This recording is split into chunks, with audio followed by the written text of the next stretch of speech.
Good evening. The theme of today's event is happiness, but the sad truth is the workplace today is anything but happy.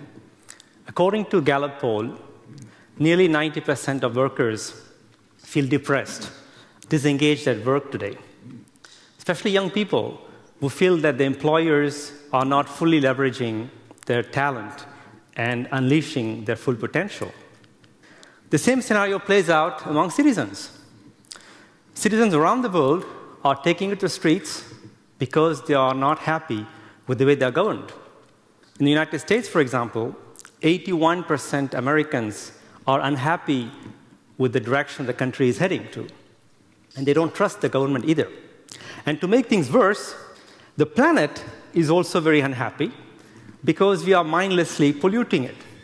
According to a recent UN report, in the last decade, CO2 emissions have increased by 2.2% every year. That means that global warming is actually accelerating. And very soon, within this decade, it's predicted that many economies around the world will be severely disrupted. So if you look at the state of the world today, it looks almost like watching a very sad movie that makes us cry, with very depressing characters and very melodramatic kind of script. Now, if you want to live in a happier world, of course, we need to rewrite the script with a cheerful kind of characters and a more uplifting story so that we have a happier movie that will help us feel good. I would argue that all of us collectively need to rewrite this new script. The question is, who is going to direct this happy movie? For that, we need a new director, or what we call a new leader. The problem is, most companies and governments today are run by what I call smart leaders. So a smart leader sees himself as Superman, someone endowed with extraordinary intelligence and superpowers who can save the world by himself. But what we need today is what I call wise leaders. A wise leader turns everyone in the company into heroes by unleashing their full potential. Now, what I mean by full potential? Well, today we call employees knowledge workers. It's as if they were giant brains who come to work every day. But according to Indian philosophy, every human being is actually born with multiple energy centers that go well beyond brain power. And we call them the chakras. When you activate the chakras, you can unleash your creativity, your passion, as well as your compassion for others, and find purpose in your life. Most of us, unfortunately, have the chakras in a dormant state all our lives, or we don't find a work environment where we can activate these. Now I want to tell you two wise leaders who managed to unleash the full potential of the employees and co-create a happier workplace. Let me begin with Feroz, who today is the head of globalization services at SAP. In 2010, before that, he was the managing director of SAP Labs India, one of the 15 labs of SAP, the software giant from Germany. When he joined the company, he was only 35, making him one of the youngest multinational CEO in India. And that was very fitting because the average age of his staff was 30. But they were very young, but very depressed. And the reason is because the work environment was not very conducive for creativity. For instance, they had no daycare facility, which was a problem for women and ladies who want to come to work. Secondly, they were young, so they wanted to carry out R&D projects very quickly, but the work environment was too rigid and too stifled to allow for that. So wisely, Feroz did three things which I think represent wise leadership. The first thing he said, look, I'm not Superman. I cannot solve all your problems. However, I can give you the time and space to come up with your own ideas to fix your problems. And they did. Over the course of the next 12 months, they came up with 52 projects, one per week, to address the problems, including creating their own daycare facility.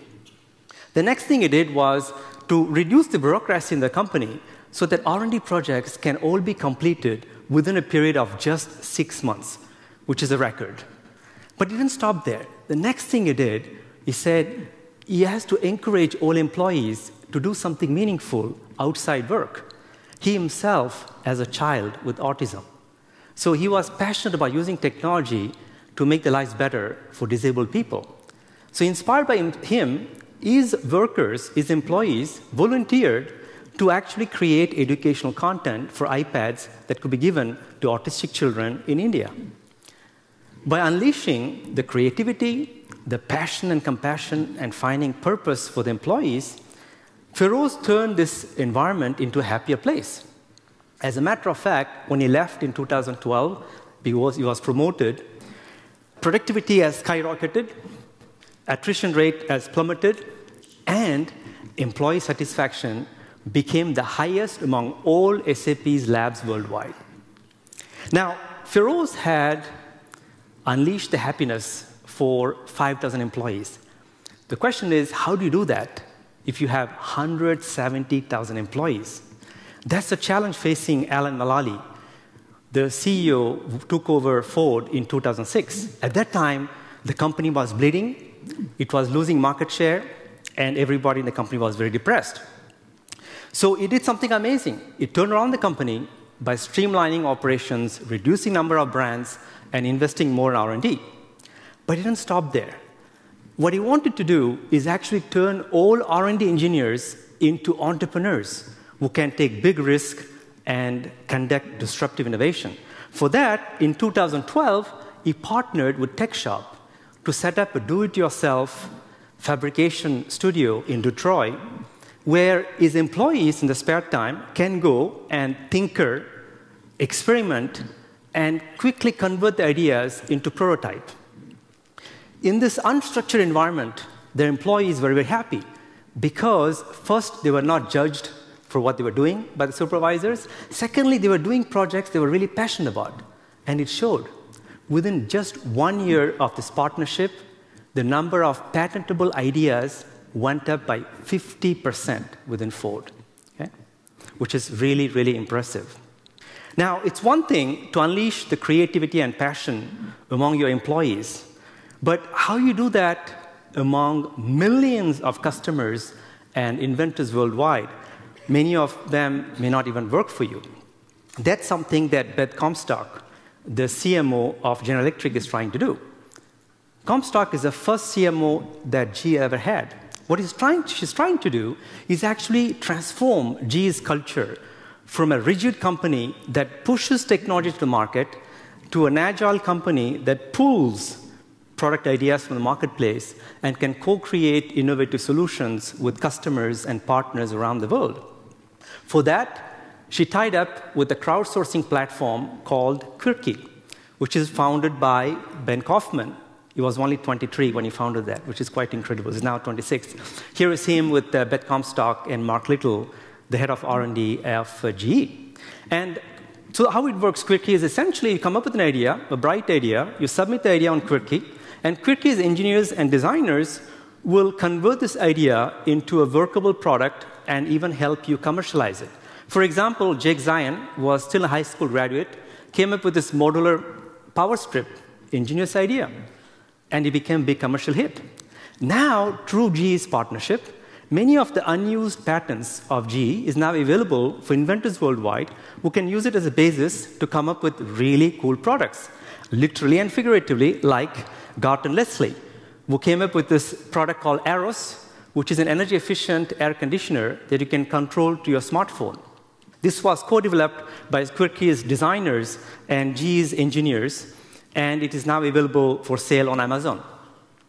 Now, GE went one step further under Comstock and started crowdsourcing now even critical components of products like aircraft engine. Last year, they did a big competition worldwide to have what they call jet engine loading bracket that is used to attach the engine to the aircraft wing. They open sourced it. They said, can anyone in the world make it better? In particular, make it lighter, and so it can be produced using a 3D printer. Amazingly, an engineer from Indonesia within a matter of few weeks, and get it, he had no aviation experience, came up with this winning solution, which is 84% lighter than existing component and can be printed using 3D printer. Now, G is saying, hey, you know what? Let's crowdsource even more. And for that, they have started a new business unit called G Garages, which is essentially mini tech shops inside trucks that crisscross America, and citizens are allowed to get in and play MacGyvers. They can use these 3D printers or CNC cutters to come up with some very cool products. And you can see many of them on Pinterest, as a matter of fact. Now, some of these products may be just for fun, but if they have some commercial value, then G is very interested in talking to you and help you commercialize it.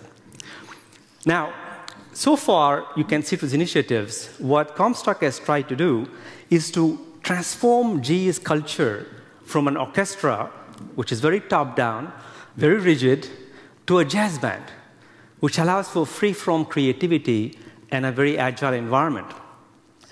The question is, how do you transform a rigid government organization into a jazz band? You might say that's mission impossible.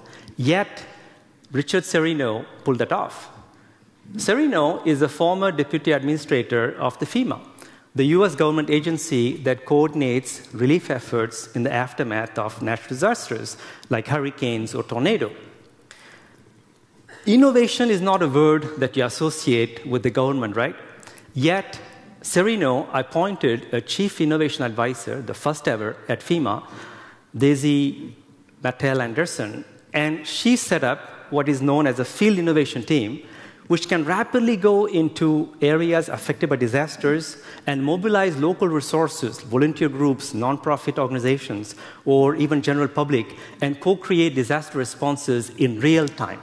The idea was essentially to flip on its head the old top-down model of relief coordination into a bottom-up approach that empowers citizens.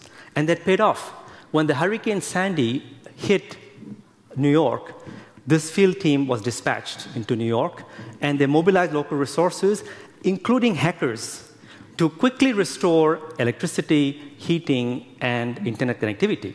And when the tornadoes hit Oklahoma, again, they intervened much faster than before. And more recently, Serino has even set up what is known as think tanks. These are actually organizations that are virtual, that are made up of academics, experts, and other kind of NGOs and private sector companies who get together often to exchange best practices and innovative ideas on how to improve disaster management. And I was lucky to attend one of those meetings at the White House last year. And I was really impressed to see how, under Serino's leadership, FEMA has learned how to empower citizens and co-create solutions with them after disaster. Now, many of the tornadoes and hurricanes that FEMA has to deal with actually are caused by global warming. You know, many leaders I meet talk about global warming, but very few actually boldly have done anything to change the business model to deal with that.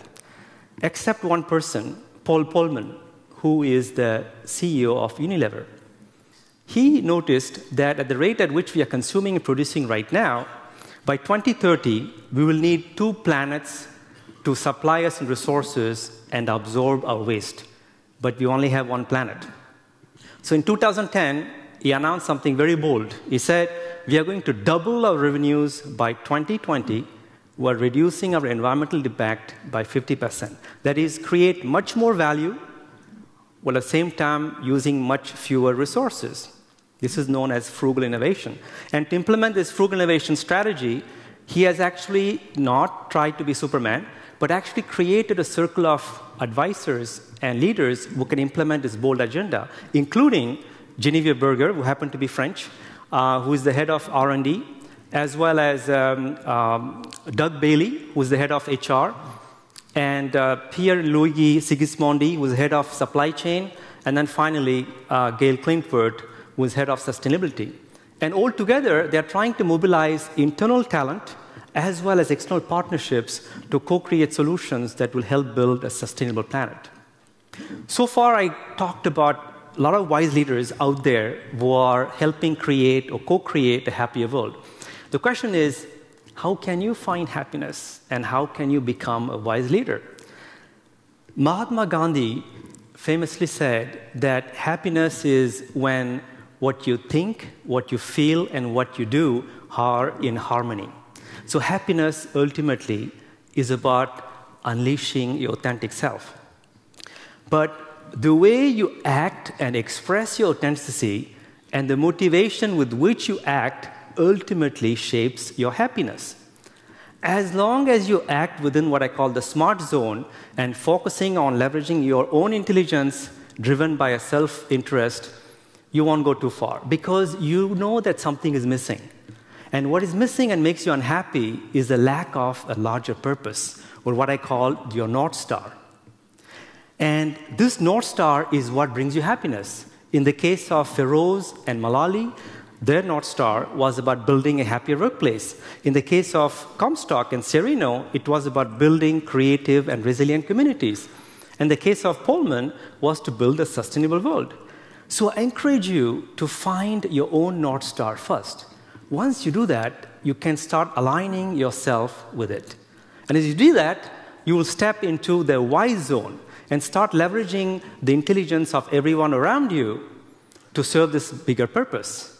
And you'll be motivated by enlightened self-interest because by helping others, you're helping yourself. So I invite all of you to embark on this path from smart to wise and unleash a wave of happiness around the world.